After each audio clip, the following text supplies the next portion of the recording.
Students, आज हम आप लोगों को एक नया वीडियो लेकर के आए हैं जो कि क्लास 7 से संबंधित है।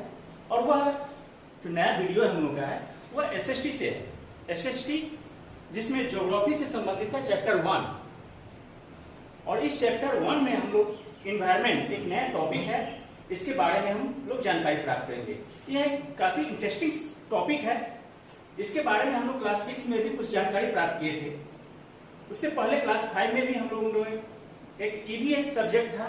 ईवीएस सब्जेक्ट के द्वारा हम पर्यावरण के बारे में जानकारी प्राप्त किए थे कि हमारे पेड़ पौधे, भूमि, मिट्टी इत्यादि के बारे में जानकारी प्राप्त किए थे। तो इस टॉपिक इन्वायरमेंट में भी हम लोग अब 7 में एक नए तरीके से इसके बारे में जानकारी प्राप्त करने की कोशिश करेंगे। क्योंकि यह एक नया सब्जेक्ट है, चूंकि आप क्लास 7 में आ गए हो तो कम से कम नए नए जो भी वर्ड आ रहे हैं उस वर्ड का आप लोग प्रयोग करना सीखेंगे, उसके बारे में जानकारी प्राप्त करने की कोशिश करेंगे, और ताकि यह सब्जेक्ट जो आपको ज्यादा रुचिकर लगे, इंटरेस्टिंग सब्जेक्ट बन जाए। तो ये इन्वायरमेंट है क्या? Environment whatever we see in our surrounding, यानी कि आप जानते हो क्या है इन्वायरमेंट? यानी आपके चारों ओर जो वस्तुएं हैं। अब चारों ओर तो बहुत सारी वस्तुएं हैं, ये आप कल्पना कर रहे होंगे, सोच रहे होंगे कि भाई लिविंग बीइंग्स भी है, नॉन लिविंग बीइंग्स भी है, यानी कि कुछ सजीव वस्तुएं हैं और कुछ निर्जीव वस्तुएं हैं। जैसे आप कल्पना करो, देखो क्या है आपके चारों, है ना, लिविंग बीइंग्स और नॉन लिविंग बीइंग्स आपके नजर में।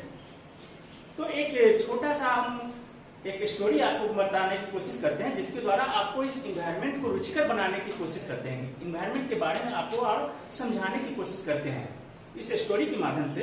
कि सपोज इमेजिन करो आप अपने स्कूल के किसी विद्यार्थी का सपोज है, या आप अपने ही कल्पना करो कि आप जब विद्यालय आते हो समर वेकेशन के बाद, सपोज है इस साल, तो क्या तो आप जब रास्ते में चलते हो तो देखते हो कि भाई कहीं पेड़ कटे हुए हैं, कहीं पर नए नए पेड़ बने हुए हैं, कहीं ऊंची ऊंची बिल्डिंगें खड़ी हो गई है, तो कहीं कुछ बिल्डिंगों को तोड़ दिया गया है। जब आप अपने स्कूल कैंपस में आ जाते हो तो यहाँ भी देखते हो कि भाई हमारे स्कूल का एक वातावरण जो है, हमारे स्कूल का जो कलर है वो चेंज हो गया है। स्कूल का जो आपका प्ले ग्राउंड था, एक एग्जाम्पल देकर हम समझाने की कोशिश कर रहे हैं अपने इस इन्वायरमेंट को इंटरेस्टिंग बनाने के लिए, कि आपका जो प्ले ग्राउंड है पीछे, जिसमें आप इस समर वेकेशन से पहले आप इस कोविड-19 का जो वेकेशन शुरू हुआ, इस वेकेशन से पहले आप उस प्ले ग्राउंड में खेल रहे थे। लेकिन जब आप विद्यालय आते हो तो क्या देखे, उस प्ले ग्राउंड से सारे पेड़ पौधे को समाप्त कर दिया गया है, बड़े बड़े गड्ढे बना दिए गए हैं, वहां पर नए बिल्डिंग तैयार की जा रही है, जिसमें आपके कई सारे क्लासरूम होंगे।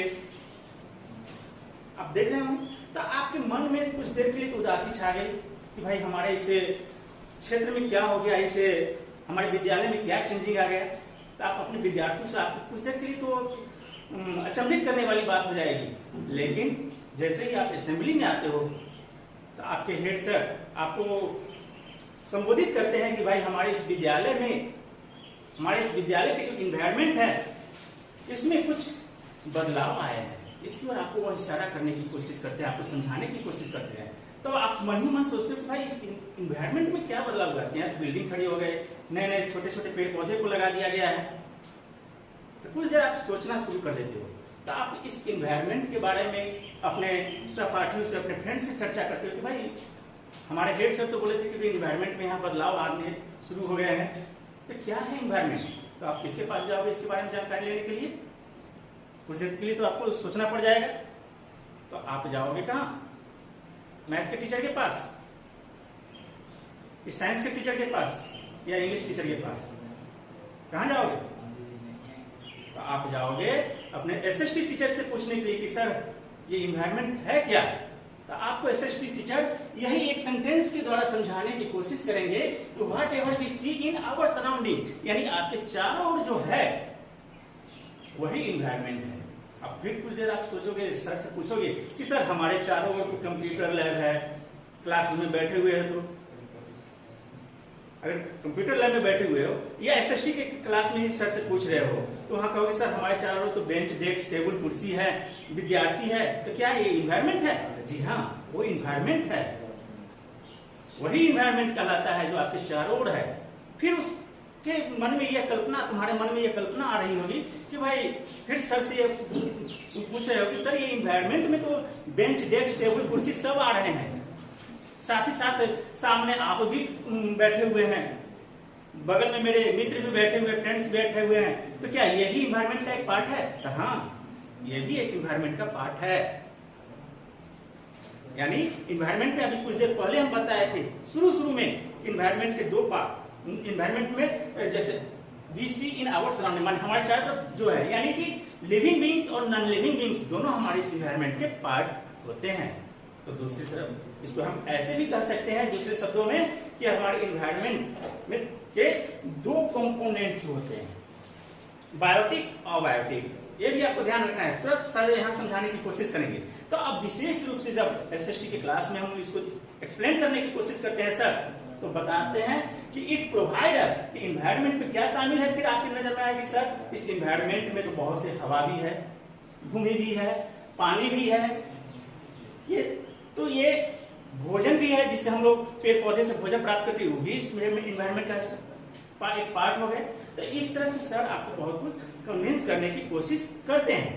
तो एक उदाहरण के द्वारा, उस लड़के के उदाहरण के द्वारा या आपके उदाहरण के द्वारा वो सर या मैं आपको ये समझाने की कोशिश करता हूँ कि इन्वायरमेंट क्या है। तब तो आपके माइंड में ये बैठता है कि इन्वायरमेंट यानी जो हम लोग अपने चारों ओर देखते हैं। इस तरह से इन्वायरमेंट क्या है। अब इस चैप्टर में तो इस इन्वायरमेंट के बारे में अब हम लोग विशेष रूप से चर्चा करेंगे कि इस चैप्टर में हम लोगों को क्या क्या पढ़ना है। जो क्लास 6 में भी पढ़े थे, याद कीजिए, अब उसी को थोड़ा बहुत एक्सप्लेन करके हम लोग बताने की कोशिश करेंगे आपको, और आप बारीकी से स्टडी कीजिए, इस वीडियो को बार बार रिपीट करके देखिए क्या सर बोलने की कोशिश कर रहे हैं। तो इस चैप्टर में हम लोग देखेंगे कंपोनेंट्स ऑफ एनवायरनमेंट, यानी वातावरण के घटक। तो इस एनवायरनमेंट के विभिन्न कंपोनेंट्स के बारे में हम जानकारी प्राप्त करेंगे, जो अभी कुछ देर पहले हम थोड़ा बहुत चर्चा इस पर किए थे। उसके बाद हम लोग देखेंगे आवर नेचुरल एनवायरनमेंट। जैसे यहाँ देखेंगे कि एनवायरनमेंट, जैसे आप सर वहाँ उस स्टोरी में हम आपको बताने की कोशिश किए थे कि जैसे ही क्लासरूम में से आप सर से डिस्कशन किए कि सर हमारे क्लासरूम में तो बेंच, डेस्क और आप भी सामने बैठे हुए थे, क्या आप एनवायरनमेंट के एक पार्ट के रूप में है? तो सर क्या बोले थे आपको? हाँ। तो उसी को आप यहाँ देखिएगा नेचुरल एनवायरनमेंट में, जब यह दो तरह के हो जाते हैं। उसके बाद नेचुरल एनवायरनमेंट में ही आपको लिथोस्फीयर, हाइड्रोस्फीयर, एटमॉस्फेयर के बारे में चर्चा करेंगे। तो सबसे पहले हम देखेंगे कंपोनेंट्स ऑफ एनवायरनमेंट। लेकिन इसके लिए सबसे पहले आपको विद्यालय के द्वारा जो बुक प्रोवाइड की गई है, और एक कॉपी कलम जरूर आप निकाल करके रखिए, क्योंकि बहुत सारे डिफिकल्ट वर्ड आते हैं, उसको आप न नोट कीजिएगा, उसका मीनिंग नहीं लिखिएगा, तो आगे चलकर आपको काफी सारी प्रॉब्लम आ सकती है, जो क्लास 5 में भी आपको आई थी, लेकिन आप लोग ध्यान नहीं दिए। फिर 7th में आएगी, और यही सारा टॉपिक आपको 9th, 10th में फिर जाकर के पढ़ना होगा, तो वहां फिर आपको प्रॉब्लम खराब हो सकती है। तो आप इसके लिए आप अपने बुक को पहले देखिए कि जो इन्वायरमेंट है, जस्ट अभी जो बता दिए कि यह इन्वायरमेंट के 2 टाइप्स है, नेचुरल इन्वायरमेंट और man made environment. Natural environment में आपके एयर, वाटर, लैंड आते हैं, जबकि मैन मेड इन्वायरमेंट में आपके बिल्डिंग, रोड, आपके बेंच, डेस्क जो आपके क्लास में है, ये मैन मेड इन्वायरमेंट के अधीन आते हैं, इसके अंतर्गत आ जाते हैं। अब कंपोनेंट्स ऑफ एनवायरनमेंट में आप देखिए, यहाँ इसके 2 कंपोनेंट्स जो अभी कुछ देर पहले आपको बताया, बायोटिक और बायोटिक।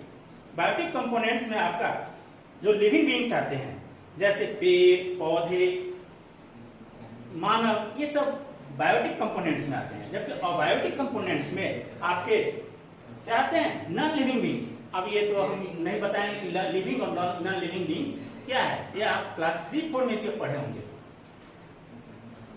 तो अब हम लोग चलते हैं आवर नेचुरल एनवायरनमेंट। अब नेचुरल एनवायरनमेंट ये टॉपिक सबसे इंपॉर्टेंट टॉपिक है आपका, इसके अधीन, इस पर थोड़ा विशेष रूप से ध्यान देना है कि इसमें के 3 पार्ट्स, लिथोस्फीयर, हाइड्रोस्फीयर, एटमॉस्फेयर, और एक और पार्ट आते हैं, उसको थोड़ा ध्यान में रखना है। लेकिन सबसे पहले हम लोग चलते हैं लिथोस्फीयर। ये लिथोस्फीयर दो शब्द के मेल से बना है। लिथोस, लिथोस में से आप जानते रहे होंगे, हिस्ट्री में आपको इस पर चर्चा किया गया होगा। लिथोस मीन्स होता है पत्थर, स्टोन। ध्यान दीजिए, तो हमारे इसमें भूमि की चर्चा है, भूमि के ऊपरी परत की चर्चा है। भूमि की चर्चा माने आपके जो भूमि है जिस पर आप रह रहे हैं, इसके बारे में अब इस पर चर्चा की गई है लिथोस्फीयर में। The solid crust of the earth is known as lithosphere, यानी सॉलिड क्रस्ट पृथ्वी की जो कठोर परत होती है जिस पर आप रह रहे हैं, यानी पूरे सराउंडिंग अर्थ सिस्टम इसमें एक तरह से आ जाती है। दूसरा है हाइड्रोस्फीयर, यह भी दो शब्द के मेल से बना। एक हो जाता है हाइड्रो, जिसका अर्थ होता है वाटर, पानी। तो इस तरह से हम कह सकते हैं कि the layer of the liquid components of earth is called hydrosphere. The liquid components of earth is called hydrosphere. ध्यान में रखना है, ये सब आप क्लास 6 में बताया गया है। उसके बाद सबसे इंपॉर्टेंट आता है एटमॉस्फेयर। एटमॉस्फेयर यह भी दो शब्द से बना है। एटमॉस, एटमॉस का अर्थ होता है एयर, ग्रीक वर्ड है सब। ये तीनों जो है लिथोस, हाइड्रो और एटमॉस, ये ग्रीक वर्ड है। तो यहाँ एटमॉस का अर्थ होता है एयर, यानी कि वायु, यानी the layer of air that surround the layer of air that surround our earth, यानी हमारी इस पृथ्वी के चारों ओर जो हवा है उसे हम किस रूप में संबोधित करते हैं? एटमॉस्फेयर के रूप में। एकदम ध्यान में रखना इसको, यह भी एक ग्रीक वर्ड ही है, एटमॉस। क्लियर? अब इस एटमॉस्फेयर में हम लोग अब सिर्फ अभी यहाँ नाम की चर्चा होती है कि इसके भी, यानी कि यहाँ से जब आप आकाश को देखते हैं, अंतरिक्ष में देखते हैं, तो क्या लगता है आपको? पूरे वायुमंडल है जिसको एटमॉस्फेयर कह रहे हैं। तो इसमें अलग अलग परत है। आप कल्पना कर कीजिए कि भाई यहाँ से हवाई जहाज हम देखते हैं वो इस एटमॉस्फेयर के किस लेयर में है। तो आप क्लास 7 में इस एक्सप्लेन उसका होगा, ये 8 में हो, सबसे ज्यादा एक्सप्लेन आपको 8 में मिलेगा। अभी छोटी सी चर्चा यहाँ पर कर लेते हैं, सिर्फ इसके पार्ट्स की, एटमॉस्फेयर के पार्ट्स की। तो प्लेन देखते हुए वो किस लेयर में है, हो सकता है कुछ जेट फाइटर प्लेन है वह किस लेयर में उड़ रहे हैं, हमारे जो सैटेलाइट है वह कौन से लेयर में है, या हम लोग जो हैं वह किस लेयर में है। तो ये एटमॉस्फेयर के डिफरेंट पार्ट्स होते हैं, डिफरेंट पार्ट्स। एटमॉस्फेयर के डिफरेंट पार्ट के बारे में हम लोग चर्चा कर रहे थे। एटमॉस्फेयर में बहुत सारे गैसेस का मिश्रण है। ऑक्सीजन भी जो हमारे लाइफ सपोर्टिंग है, कार्बन डाइऑक्साइड भी, नाइट्रोजन भी, हीलियम है, बहुत सारे ऐसे गैसेज हैं। तो अब ये प्रश्न उठता है कि आप इस पृथ्वी को के लिए या हमारे लिए, इस इन्वायरमेंट के लिए सबसे इम्पोर्टेंट तो सारी गैसेज है, लेकिन हमारे लिए सबसे इम्पोर्टेंट कौन सी गैसेज है? वह है ऑक्सीजन, सबसे इम्पोर्टेंट है। और इस एटमॉस्फेयर को हम लोग कई पार्ट्स में बांट देते हैं, जिसमें पहला है ट्रोपोस्फेयर, जिसे हम क्षोभमंडल के रूप में जानते हैं। दूसरा है स्ट्रेटोस्फेयर, जिसे हम समताप मंडल के रूप में जानते हैं। तीसरा है हमारा मेसोस्फेयर, जिसे हम आयन मंडल के रूप में जानते हैं। और थर्मोस्फेयर, जिसे बाह्य मंडल या वही मंडल के रूप में भी जानते हैं। तो ट्रोपोस्फेयर है क्या? हमारे इस पृथ्वी के से ऊपर जो अलग अलग लेयर एटमॉस्फेयर है, उस एटमॉस्फेयर को तो 4 खंड में जो हमने बांट दिए, तो सबसे पहला खंड आता है हमारा ट्रोपोस्फेयर, जिसमें हम सब जीव जंतु हैं,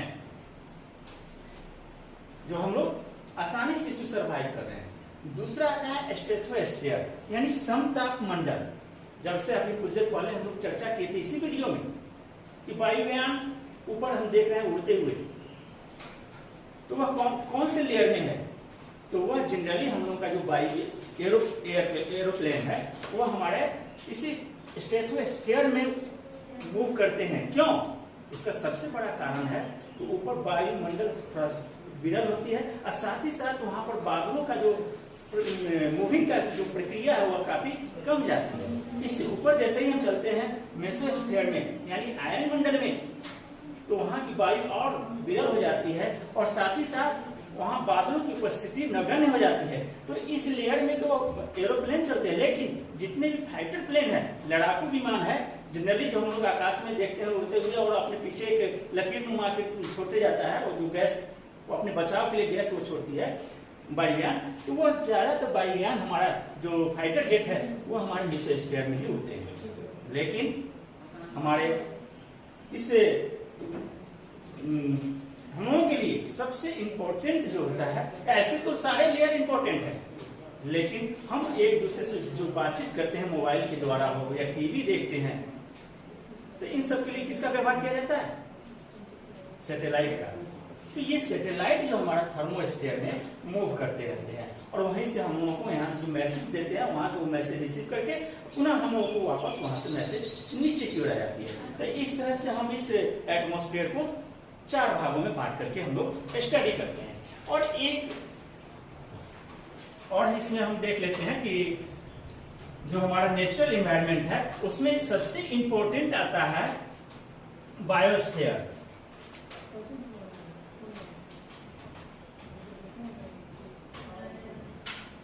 बायोस्फीयर बायोस्फीयर याद रखिएगा इसी स्फीयर में। तो इसको समझने के लिए बायोस्फीयर है क्या, थोड़ा ध्यान से देखिएगा कि जिस क्षेत्र में हम ध्यान से सुना है इसमें बायोस्फीयर ये भी एक ग्रीक वर्ड है, जैसे लिथोस्फीयर, हाइड्रोस्फीयर, एटमॉस्फेयर, एक जिसमें लिथोस, हाइड्रो, एटमॉस, उसी तरह बायोस्फीयर में ये जो बायो ये भी हमारा एक ग्रीक वर्ड है। ग्रीक वर्ड बायोस से लिया गया है जिसका अर्थ होता है लाइफ यानी जीवन। तो इस बायोस्फीयर के समझने के लिए सबसे पहले सपोज दैट ये देख लेते हैं, ये लिथोस्फीयर, ये आपका एटमॉस्फेयर और ये आपका हाइड्रोस्फीयर। ध्यान देना है, ये सर्कल आपका लिथोस्फीयर हो गया यानी स्थल मंडल, ये आपका एटमॉस्फेयर यानी वायुमंडल, और ये आपका हाइड्रोस्फीयर यानी जल मंडल है।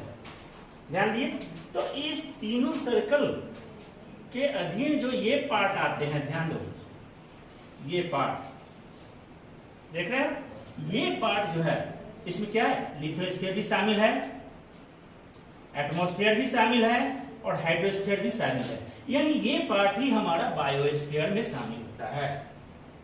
यानी बायोस्फीयर क्या है, तो वैसा क्षेत्र जिसमें मिट्टी, हवा और पानी तीनों मौजूद होते हैं, तभी तो हमारे जीवन उसमें सरवाइव कर सकता है, तभी तो हम उस पर रह सकते हैं, अन्यथा नहीं रह सकते हैं। तो यह सबसे ऊपरी परत होती है, ऊपरी लेयर के रूप में आती है, यानी जहां पर हमारी मिट्टी भी है, हवा का, एटमॉस्फेयर का जो वहां पर संपर्क है और जल का भी वहां पर संपर्क है। इस तरह से हम बायोस्फीयर के बारे में देखते हैं, जिस पर बायोस्फीयर मीन्स वैसा क्षेत्र जिस पर हमारे मानव जीवन की कल्पना हम कर सकते हैं। अब हम लोग चलते हैं, ठीक है, अब यहाँ देखिए हम लोग क्या देख रहे हैं, एडेप्टेशन टू द एनवायरनमेंट यानी पर्यावरण के अनुकूल। यानी हम लोग जो जीवन जी रहे हैं यह पर्यावरण के अनुकूल होनी चाहिए, कुछ ना कुछ इसमें सपोर्टिंग सिस्टम होना चाहिए, तभी तो हम इस एनवायरनमेंट में रह सकते हैं। तो यहाँ आप अपने बुक का G97 पेज को जब देखिएगा, स्टडी कीजिएगा, तो यहाँ क्या लिखा हुआ है कि the special characteristics that enable plant and animal to survive या live in a particular environment are called adaptation। यानी वैसा क्षेत्र जहां का वातावरण आपके जीवन के जीने के अनुकूल है, जहां पर आप अपने जीवन को जी सकते हैं, जहां का आपका एनवायरनमेंट आपके लाइफ को सपोर्ट कर रहा है, तो उसे हम एडेप्टेशन के रूप में संबोधित करते हैं। जैसे एक छोटा सा एग्जांपल हम यहाँ पर आप दे रहे हैं, डेजर्ट एरिया में देखिए कैमल है ना, ऊंट। तो डेजर्ट एरिया में वो कैसे सरवाइव कर रहा है? क्या वहां का वातावरण उसके लिए अनुकूल है? वहां का एनवायरनमेंट उसके लिए अनुकूल है? मुझे सोचिए, क्यों उसको शिप ऑफ द डेजर्ट कहा गया है? सबसे बड़ा कारण क्या है कि ये जो कैमल है, ऊंट, उसको ध्यान से जब आप देखे होंगे, उसके बैक साइड हम्प बना हुआ है। प्रकृति ने, गॉड ने उसको सपोर्ट किया हम्प बना करके। और वो हम्प क्या है भाई? फैटी टिश्यू है, टिश्यू यानी ऊतक, उसमें उसका फैट वसा स्टोर है, जिसके कारण जब वो उस डेजर्ट एरिया में रह रहा है तो उसको जब काफी दिनों तक उसको अगर पानी न मिले, भोजन न मिले, तो वह अपने उसी फैट के कारण, उसी हम्प में जो उसका फैट स्टोर है, उसके कारण वह अपने आप को वहां सरवाइव कर पा रहा है। पानी उसको नहीं अवेलेबल वहां पर, पानी की स्कार्सिटी वहां पर, तो क्या करता है? उसी हम्प के द्वारा, उस फैट के द्वारा वो अपने आप को बचाने की कोशिश करता है, अपने आप को सरवाइव करने की कोशिश करता है। ये उसके बाद और भी कई सारे एग्जाम्पल आपके हो सकते हैं। सपोज दैट उस आप घोड़ा को ही अगर उठा करके आप लेते जाओ डेजर्ट एरिया में, क्या वो वहां सरवाइव करेंगे? कभी नहीं करेंगे। क्यों नहीं करेंगे? तो प्रकृति ने उसे उस तरीके से बनाया ही नहीं, गॉड ने उसे उस तरीके से रहने लायक बनाया ही नहीं। क्योंकि अगर वह वहां जाता है तो घोड़ा को पानी की आवश्यकता होती है, जहाँ हमारे डेजर्ट एरिया में अवेलेबल नहीं है, काफी कम है, तो वह कैसे सरवाइव करेगा? न उसके पास हम्प है, न उसके पास फैट स्टोर करने के लिए कुछ प्रकृति ने कुछ दिया ही नहीं, गॉड ने कुछ दिया, तो वह वहां पर आसानी से सरवाइव नहीं कर पाता है। अब हम लोग का नेक्स्ट पॉइंट आ जाता है इसमें, इकोसिस्टम। बहुत ही इंपॉर्टेंट पॉइंट है हमारा इकोसिस्टम। देखिए, इकोसिस्टम यानी पारिस्थितिक तंत्र। अब ये पारिस्थितिक तंत्र है क्या? तो आप अपने बुक को देखिएगा, पेज नंबर G98 में स्टडी कीजिए उस बुक को 2 मिनट के लिए। तो क्या लिखा हुआ है? All living beings include plant and animals. All living beings include plant and animal and human beings. अब ह्यूमन बीइंग्स कौन? बायोटिक या abiotic? Biotic. Depend on their immediate surrounding, यानी कि जो भी ह्यूमन बीइंग्स हैं, यानी पेड़ पौधे, जानवर, मानव, वो सब के चारों ओर कुछ ना कुछ अबायोटिक कंपोनेंट्स हैं जिस पर वह डिपेंड है, यानी एक दूसरे के ऊपर वह निर्भर है। इसे ही हम कहते हैं इकोसिस्टम, पारिस्थितिक तंत्र। ध्यान दीजिएगा, दूसरे शब्दों में हम कह सकते हैं कि देखिए वहीं पर biotic and abiotic component combine to create a system which is known as ecosystem. अब तो समझ में आ गया, यानी बायोटिक और अबायोटिक कंपोनेंट्स जब एक दूसरे को सपोर्ट करते हैं, combine to create a system, support करके एक नए सिस्टम का निर्माण कर देते हैं, तो जिसे हम लोग इकोसिस्टम कहते हैं। जैसे एक बगीचे का छोटा सा उदाहरण ले लेते हैं कि बगीचे में आप क्या देखते हो? पेड़ पौधे भी है, मिट्टी भी है, उस पेड़ पौधे को सर्वाइव करने की पानी की भी आवश्यकता होती है, तो वहां चिड़िया भी देखते हैं, देखती भी रहते हैं। तो in this ecosystem all living beings and non living beings, on living and non living beings continuously intersect to each other. यानी एक बगीचा में आप क्या देखते हो? पेड़ पौधे हैं, चिड़िया है, मिट्टी है, पानी है, हम मानव हैं, तो सब एक दूसरे के ऊपर आश्रित है, एक दूसरे के बिना उन लोगों का काम नहीं चल सकता है। इसीलिए इसको कहते हैं इकोसिस्टम यानी पारिस्थितिक तंत्र। जैसे इसमें आप एक और एग्जांपल यहाँ पर आपको समझाया गया है, ध्यान दीजिए। नेक्स्ट एग्जांपल में क्या है आपको समझाया हुआ है? अकॉर्डिंग टू योर बुक से हम दे रहे हैं, अलग से भी हम एक कहानी के द्वारा हम एनवायरनमेंट की समझाने की कोशिश की है, लेकिन यहाँ पर आपका देखिए कि small scale ecosystem is our pond, यानी तालाब हमारा स्मॉल इकोसिस्टम है। कैसे? तो वहां पर क्या है? मछली भी है और भी अगर दूसरे जीव जंतु उस तालाब में है, वहां पर दूसरा फिर क्या है, अबायोटिक सिस्टम भी वहां पर प्रेजेंट है, जैसे कि मिट्टी है, पानी है, क्या वो सजीव है, मिट्टी पानी सजीव है, उसको सजीव में रखते हैं, उसको हम अबायोटिक माने एक बायोटिक मीन्स जैविकीय और अबायोटिक अजैविकीय इसमें उनको शामिल कर देते हैं। तो इस तरह से हम लोग इस पारिस्थितिक सिस्टम यानी इकोसिस्टम के बारे में जानते हैं। अब नेक्स्ट टॉपिक हम लोग का वी एंड आवर इन्वायरमेंट, हम और हमारा पर्यावरण। अब हम लोग का लास्ट टॉपिक आता है कि वी एंड आवर इन्वायरमेंट, हम और हमारा ये पर्यावरण। तो आज से सैकड़ों हजारों वर्ष पहले हम लोग पेड़ पौधे और जानवरों पर ही डिपेंड थे। तो हम लोग क्या किए, जैसे जैसे हम लोग आगे की विकास करते गए या हमारी जरूरतें बढ़ती गई, हम एक स्थान से दूसरे स्थान तक पलायन किए भोजन की तलाश में। फिर क्या हुआ, और थोड़ा हम डेवलप किए, तो हम एक ही जगह पर रह करके, एक ही स्थान पर रह करके हम अपने भोजन को तैयार करना शुरू कर दिए। उसके लिए क्या किए, पेड़ पौधे को काटना शुरू कर दिए, यानी अपनी जरूरतों को पूरा करने के लिए हम लोग क्या किए, इस इन्वायरमेंट में जो प्रकृति ने एक बैलेंस बना करके इसको रखा था, डिफरेंट कंपोनेंट्स के साथ एक बैलेंस बनाया, उस बैलेंस के साथ हमने छेड़छाड़ करना शुरू कर दिया अपनी जरूरतों को पूरा करने के लिए। भाई आज हमको पेड़ की आवश्यकता है, गए 10 पेड़ काट दिए, तो उससे क्या इफेक्ट पड़ा हमारे इस इन्वायरमेंट पर, इस पर्यावरण पर क्या प्रभाव पड़ा। पेड़ पौधे तो हमने अपनी जरूरतों के लिए काट दिया, तो इसका सबसे बड़ा इफेक्ट पड़ा हमारे इस टेम्परेचर पर, हमारे इस इन्वायरमेंट पर। पेड़ पौधे के काटने के कारण सबसे बड़ा इन्वायरमेंट पर इफेक्ट पड़ा। हमारा जो प्रकृति के द्वारा जो बैलेंस बनाया गया था वो बैलेंस बिगड़ना शुरू हो गया। जैसे ही पेड़ पौधे को कटिंग किए तो वायुमंडल में जो हार्मफुल गैसेज है उसकी संख्या बढ़ गई, उसकी मात्रा बढ़ गई, हार्मफुल गैसेस की मात्रा बढ़ती गई। हम अपनी जरूरतों के लिए नए नए फैक्ट्री की स्थापना करना शुरू कर दिए, उससे भी विभिन्न तरह की विषैली गैसेज बाहर आने शुरू हो गए। कार्बन डाइऑक्साइड हुआ, सल्फर डाइऑक्साइड हुआ और बहुत सारी जहरीली गैसेज आनी शुरू हो गई, जिसके कारण हमारे इस इन्वायरमेंट पर काफी बैड इफेक्ट पड़ा, बहुत ही बुरा प्रभाव पड़ा।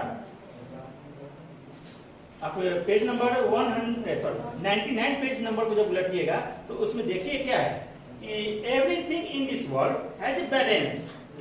इन an ideal world we can all live together with plant and animal. बता कि हम लोग सब पेड़ पौधे और जानवर पर हैं depend, with disturbing each other, बिना एक दूसरे को नुकसान पहुंचाए हुए। वही चीज रिपीट हम कर रहे हैं फिर।